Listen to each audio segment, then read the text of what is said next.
please huwag mong ikumpara ang chapter 1 mo sa chapter 20 ng iba. Kasi kaka-start mo pa lang, nag-aaral ka pa lang, nag-iipon ka pa lang, nag-e-experiment ka pa lang, tapos titingnan mo yung taong 10 taon nang ginagawa, yung bagay na ginagawa niya, may pera na, may pangalan na siya, may experience na siya, at sasabihin mo ang layo ko. Oops, hindi ka nahuhuli. Magkaiba lang kayo ng timeline.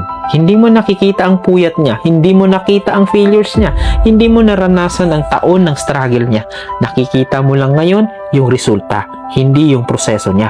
Pero tandaan mo, comparison kills focus. Habang tinitingnan mo ang progreso ng iba, hindi mo binabantayan ang sarili mong growth. Kasi ang chapter 20 nila, dumaan sa maraming chapter na hindi po maganda. Pero ikaw gusto mo shortcut eh. So please, focus ka sa page mo. Focus ka sa sarili mo. Focus ka sa growth mo. Mag-improve ka ng 1% araw-araw. Mag-build ka ng skills. Mag-invest ka sa sarili mo. Ang mahalaga, gumagalaw ka.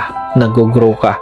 Remember, hindi ka late. Nagsimula ka lang. So wag mong ikumpara ang chapter 1 mo sa chapter 20 ng iba. May sarili kang kwento, may sarili kang pace. Ang tanong, hindi kung mas mabilis sila. Ang tanong, gumagalaw ka ba?